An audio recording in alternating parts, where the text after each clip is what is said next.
खूप दिवस झाले होते व्हिडिओ काही बनवतच नव्हती मी, कारण माझी तब्येत खराब असल्यामुळे म्हणून मी काही व्हिडिओ वगैरे नव्हती बनवत.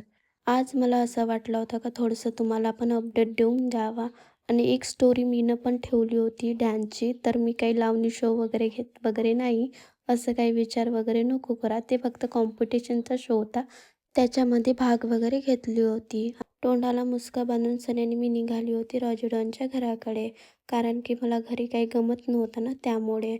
तेवढ्यातच मग माझ्या मोठी आईनं पण मला बोलावून घेतलं, फॉर्म भरला का नाही म्हणून तुझ्या मम्मीनं.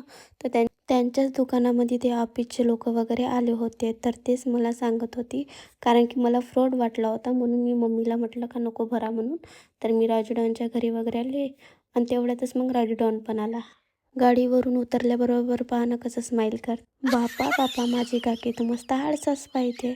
मस्त हातावर घेतली बॉडी लोशन, मस्त घुसमाडत आहे. उन्हात बसल्या तर मस्त चढचढच ऊन लागत होती. अंदर येऊन सगळ्यांनी मस्त आराम करतो. चला मग नेक्स्ट ब्लॉगला भेटूया.